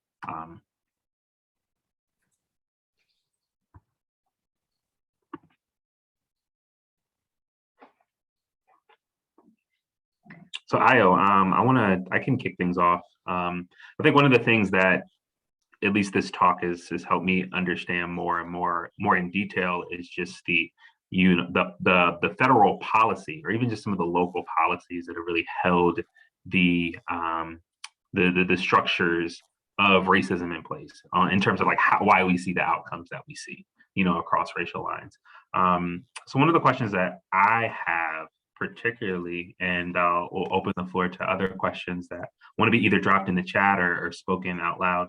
So one of the questions I have, so this is a community of educators, whether we're faculty, students, or whether we work with students in other areas of the college. And so one of the things I was wondering is just, in your opinion, why do you believe it's important for us to at least be aware of these realities, around structural racism, and kind of what's at stake in terms of that?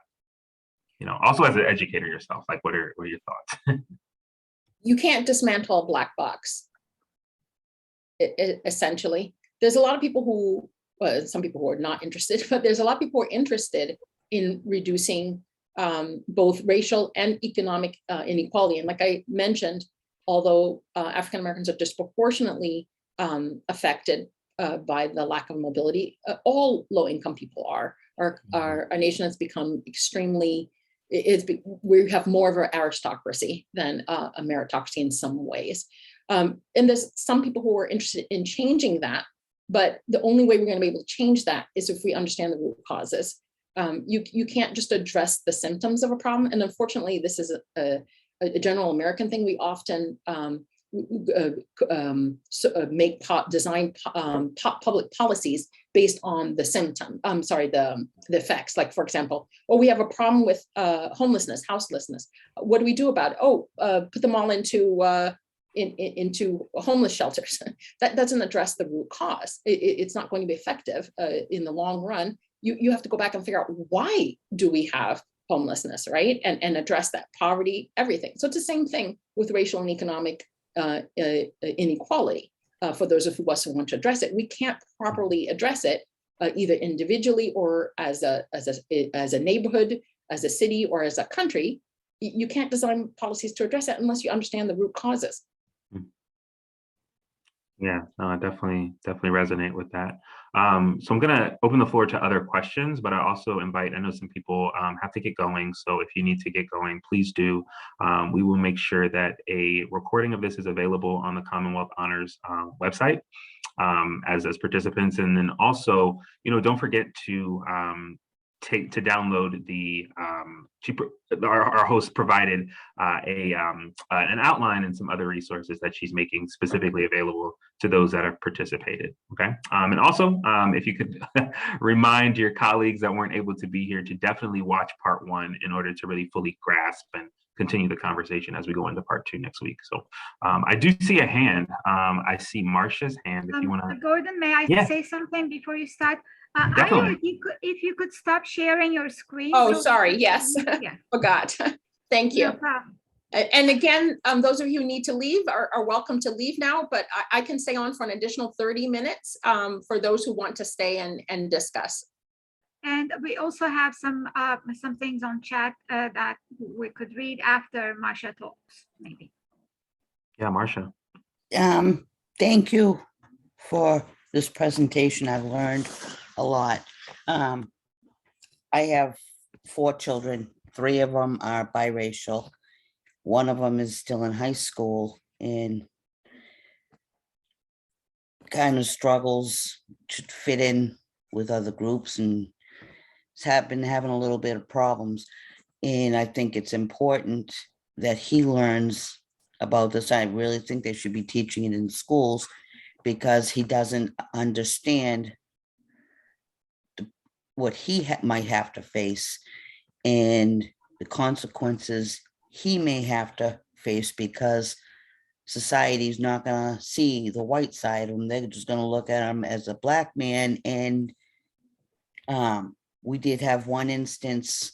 He was 15 years old and was holding marijuana for someone. And there was other kids involved. The other kids were white. He was the only one who wasn't. And the other kids had knives and other weapons on them. No charges were filed against them, but charges were filed against my son for drug possession. They did get dropped before he was even arraigned, but it could have been so much worse. And I think I had put in the comments that for one of my classes, we had to watch the documentary 13th. I watched it more than once and I cried every time. And I've been speaking to the principal of my son's high school about showing that to the students to kind of educate them. Because like my son, for instance, he's not going to really listen to me because I'm white and more important, I'm his parent. But he's going to see, you know, I'm white, I might not know what I'm talking about. But if he could see stuff like that, it might open his eyes and and you're welcome to show this. I don't know, again, if he's, like you said, a high school child may not want to listen to you, but you're welcome to share the video with him. He may be interested and he may want to come if he watches the video, if he can attend the next session. I don't know what his school schedule is like, but you can. And that holds for all of you. If you have high school children, consider including them.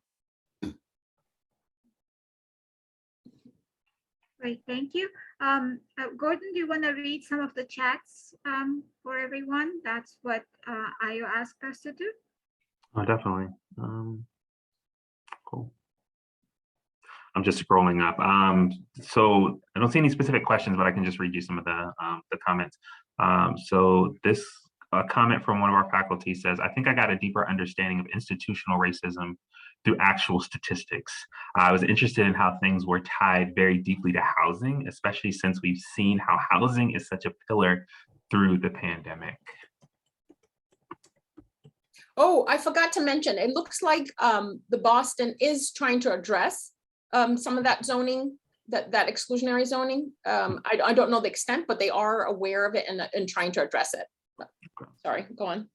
Yeah, definitely. Another comment was, I was shocked about the statistics that stated that the percentage of poor children who become wealthy was 11% for white children and 3% for Black children. I feel like it's great evidence for Yuval's point in Sapiens when he states that wealth has nothing to do with genes or motivation, but it has to do with who you were born to. Wealthy stay wealthy and poor stay poor.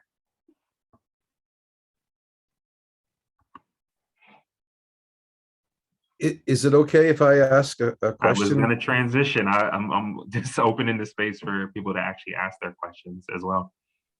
Okay, thank you, Ayo, for a really great presentation with lots of wonderful information.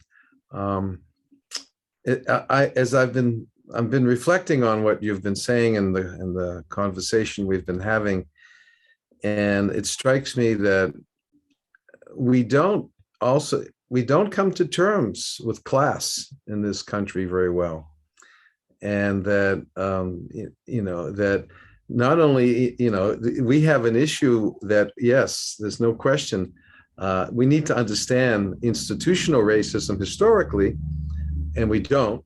We run from it, frankly. Our schools ignore it on the whole. Whenever you come to the issue of saying, well, it would be great, let's have a core requirement on understanding the context of what institutional racism means in the United States, usually, people run the other way, and you can't get that through. But you also can't engage the issue of class very well. And if we can, because they're sort of, they're in the same family. The lack of resources, the inability for many families to get ahead, and that's only compounded if you've come up from slavery and from Jim Crow and from all that has happened in the 20th and now 21st century.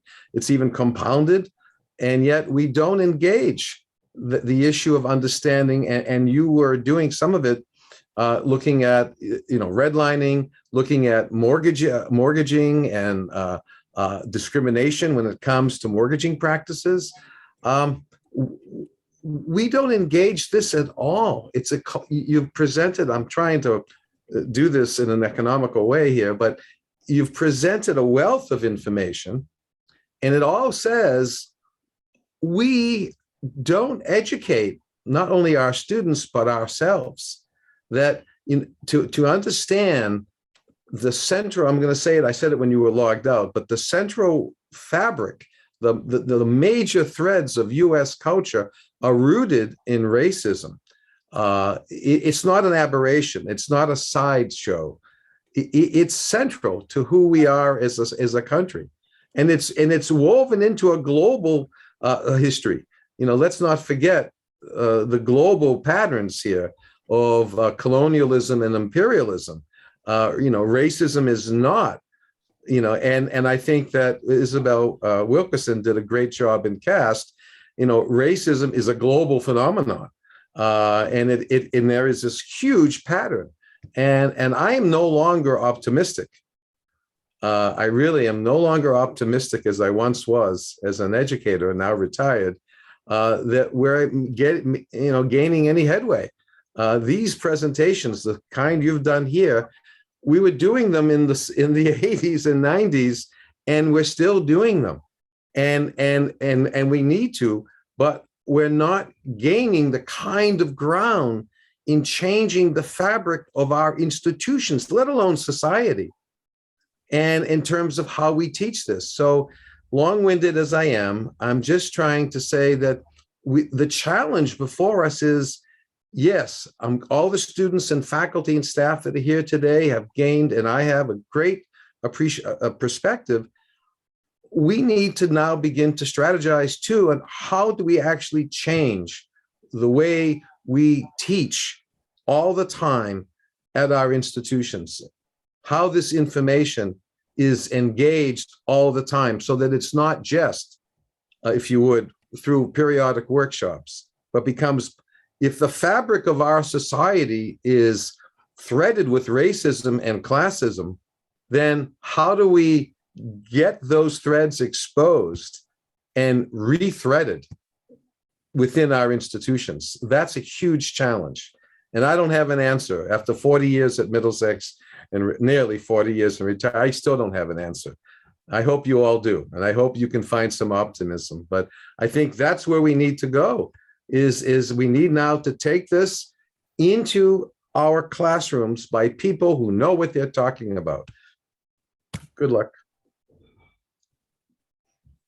It doesn't answer your question, but I just wanted to note that all the professors on the call, just note that you are free to show this recording. You have permission to show this recording in class. Thank you. Marguerite?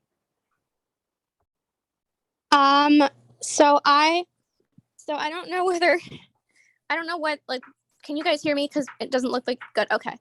I read something, this wasn't about like more implicit racism, it's more about what fuels extremists. But I heard people who become extremist, like they often are just like, I don't know, I don't even know why, but like this guy, Christian Picciolini, who was one once himself, he said like they might just be lonely and then they turn to this, and the solution is a mental health care system and like better stability in society.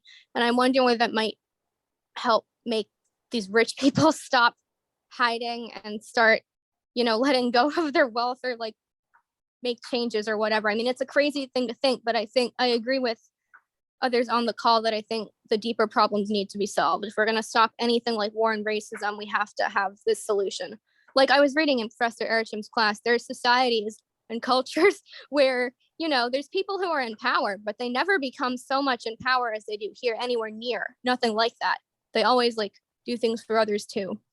And it works out for them. So it might be able to be done, but who knows how we're going to get there. And I'm wondering.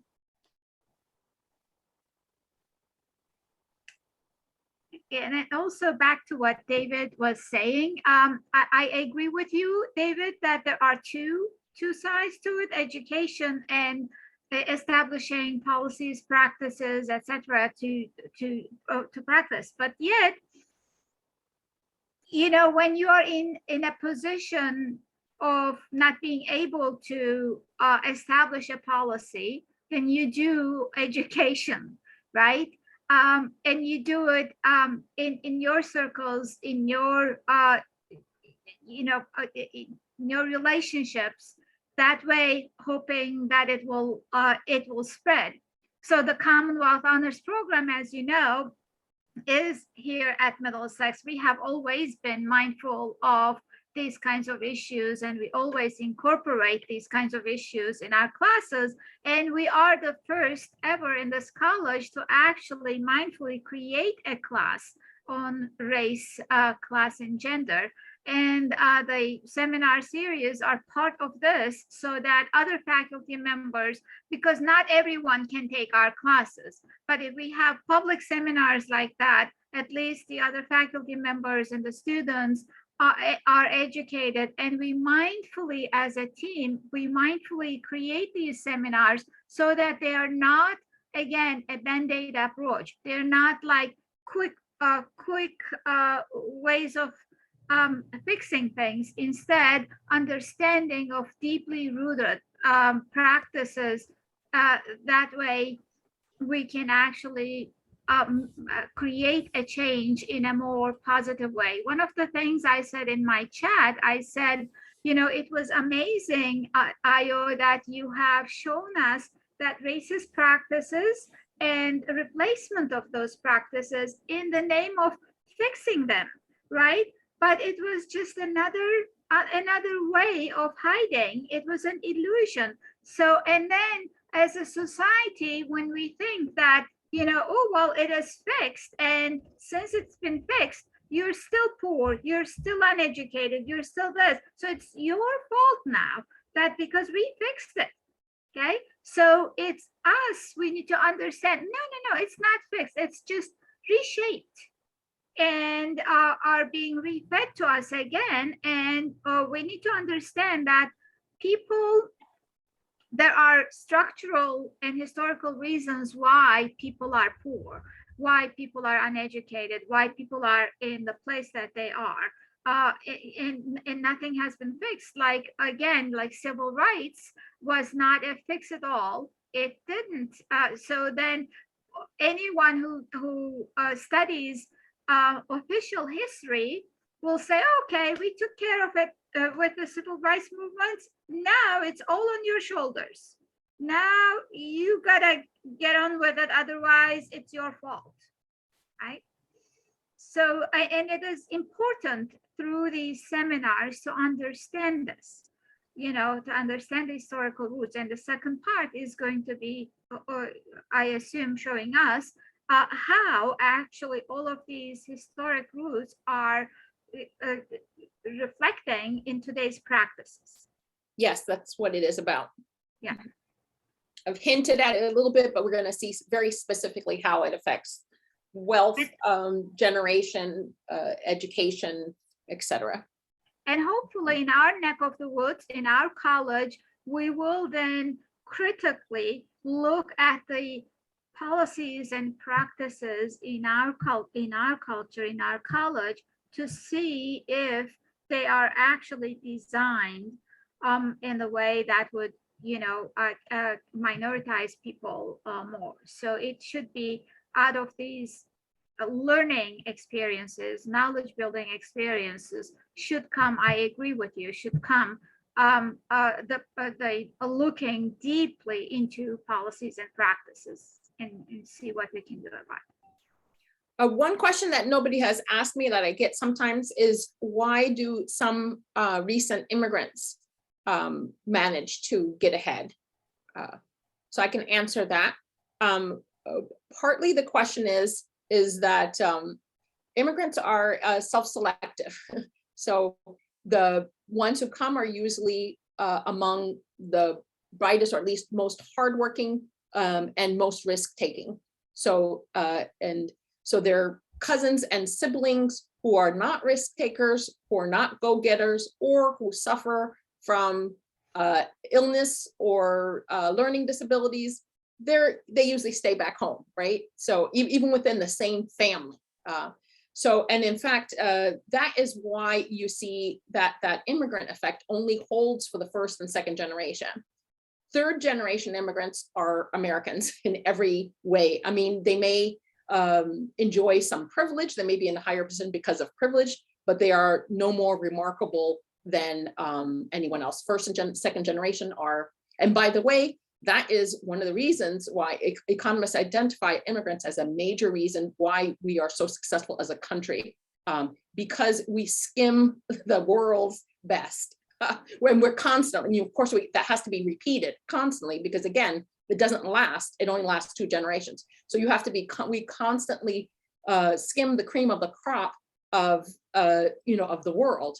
And so that is why some of the best scientists, the best of everything, are very specifically first or maybe second generation, right?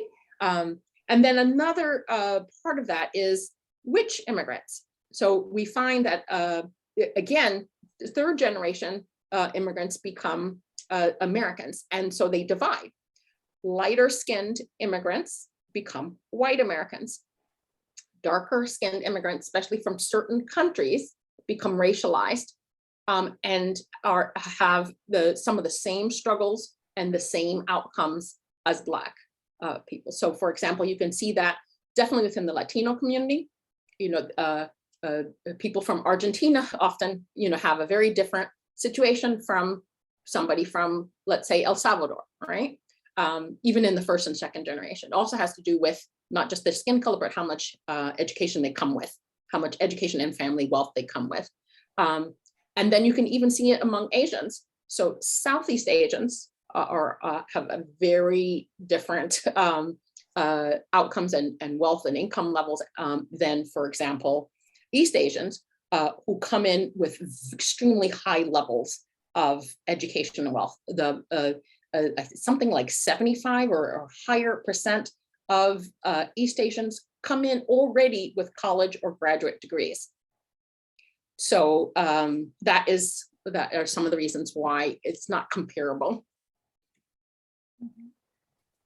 Yeah, thank you, Ms. Magwood, for your presentation. And just a little bit further on that, I'm a second generation American. My father was born in Italy. And what you're talking about, the question of how do some immigrants do it, that bootstrapping mentality, so I think it's hard for some people to understand. They'll say, well, how is it that my Italian grandparents came here and, and they didn't speak the language and they came up, but African Americans, slavery's been over for so long. How come they can't help themselves out of the situation? But it was exactly like you were saying, my grandfather was once racialized, but as you said, he was able to cross over to whiteness in a way that people of color cannot ever do. And so those opportunities that were available for my relatives will never be available, well, looking historically, would never be available to anybody with a darker skin tone. So I think that has a lot to do with, yeah, you can help yourself to a certain point, but you need other people and the institutions that surround you to help you up as well, or else what success can you have, Both my paternal grandfather, I told you I was half Black, half white. My paternal grandfather was half Jewish, so he had to flee from Austria for obvious reasons. He was on the last ship to leave England before the war broke out. So obviously he experienced a lot of oppression in Austria, but when he crossed the border into the United States, he became white. He also had high education. So he had a medical degree when he came over. So he and my Black grandparents, who migrated from Jim Crow South, arrived in Brooklyn around the same time. Very different paths. My white grandparents lived in white-only neighborhoods and enjoyed FHA loans and all sorts of advantages, where my Black grandparents, did not have access to those FHA loans. Had to live in Black-only neighborhoods where their houses, they both purchased houses. The Black grandparents' house did not, increase in value the same way.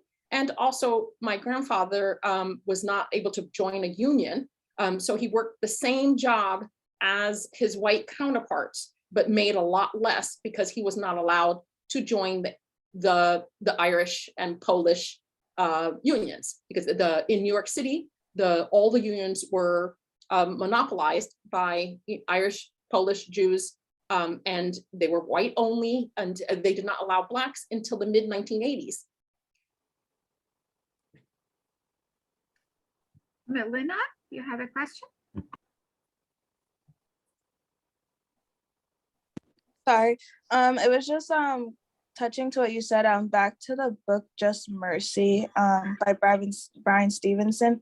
In the book, there was a line where he was talking about like this issue where what happened with immigrants and the racial divide.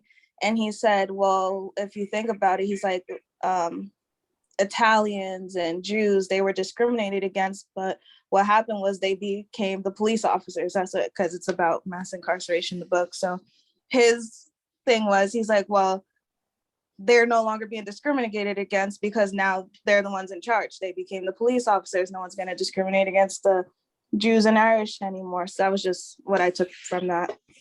Mm-hmm. Can I ask another question? Well, I won't, I mean, I'll actually ask a question. I won't make a comment. But yes, Spinner, I've heard about the Commonwealth Honors Program and the good work it does. Ayo, he's the former director. That's why. I get it now. What about engaging the vocabulary of racism itself too? I remember reading Racecraft by the Field Sisters, and I actually used it in our World Cultures seminar that Benur and Lara now teach. But we actually use the language of racism without intending to, or at least their argument was that we're supporting a culture of racism on varieties of levels when we don't mean to. And what I mean by that, even saying biracial and using racial terminology, we're actually using the language that comes out of the historical social construction of race and racism in the 18th and 19th centuries into the present, that none of us are really biracial or multiracial. We're all human beings and we're all with variations. And I know that gets, complicated, but we're all human beings. And in Racecraft, they argued that, when Barack Obama won the election and people were saying, well, we have our first biracial president, and that we have, if I recall the argument, but the argument was that by saying biracial, we're fueling the arguments of the white supremacists without realizing it. And this is complicated. And because, there are many narratives here, and I don't mean to disenfranchise any of them, but at the same time, it just struck me that, one of the things that I used to always emphasize when dealing with the history of race and racism is that there is only one human race, and the idea of races is a social historical construction that fuels into then the development of racism and associated cultural chauvinisms. But when do we stop using the language of racism in a neutral way? Or can we? And will these descriptors always simply be here? I'm a Greek American, et cetera, et cetera. Will we have these descriptors, or will at some point we begin to realize what the vocabulary means and move on? I don't know, but I thought I would present it as a question to you. I have a presentation on the social construction of race, the origins of race and racism. I'm gonna try and pull it up right now and give you the link. If you're retired, maybe you have time to watch it. But let's distinguish between race is not real, but racism is. Right. Unfortunately, I get what you mean. That's where we want to end up. But we need to distinguish race until we get there. Unfortunately, a lot of the people right now who are arguing to not talk about race, it's because they don't want to address racism. Right. And that's not what I'm saying. Yeah, I know that, but I'm saying that is one a problem is if we could find a way to, we need to recognize that race is a racial construct while also addressing racism. And it's hard to address racism without recognizing race. So we have to it's complicated. How do we do that? Yes, it is. And I mean, I'm just raising it. I mean, I say the same thing in my class when I used to teach, that, while race is a social construct, racism is very real. And those were the words right out of my mouth. So, but I'm still struck by the Field. I don't know if you're familiar with their book, Racecraft, by the Field sisters. One, she's a sociologist, and I can't remember their names, and the other one is a historian. And it's a very powerful work, actually. And but they raise this issue, and since I've read it a few years back, I think about it, and it's something at least we need to, when dealing with the social construction of race, at least deal with at some point, in understanding that we are using the language of racism, but we don't have any other choice, frankly. Anyway, thanks. Thank you, David. Go ahead, Gordon. Yeah, go ahead, Ayo. Go ahead, Ayo. Yeah. Sorry, I just put a link to the recording on the origins of race and racism, which covers that. You might find it interesting. Sorry, go on. No, we were just about to wrap up, and Okay. just wanted to take another couple of comments. But once again, if you have to drop off, that's fine. We look forward to seeing you guys all at part 2 of our discussions as we go into just the contemporary expressions of structural racism. So once again, Ayo, thank you just so much for your time, your research, your labor, everything, just to contribute to this. So. Thank you very much. We want to be respectful for your time, and we'll see you again next Thursday at the same hour, Yes. for the second part. Thank you. Great. Thanks, guys. For timing purposes, how long was I out? It was about 15 minutes. Good question. Don't remember. That's- Okay. Could So, we? Felt like a bit less than 15 minutes. Yeah, I don't think it was 15. That seems It long. was like 10, maybe. 10. Okay. Thank you. Okay. Okay. Thank you, everybody. And I apologize again. No Thank you for coming. Yeah, Okay. bye-bye. Bye-bye. Take care. Bye. Thank you. Take it Bye-bye. easy, guys. So glad to have you guys here. Thank you. Oops. All right. Hi. I was Bye-bye. just, Take it easy. Thanks for joining, Martin. Take care. Bye-bye. I'm staying for about a moment, and then it's time to go out at 3 o'clock to walk our grandson. Yep. Nice. Yeah, well, now Yana has been with him usually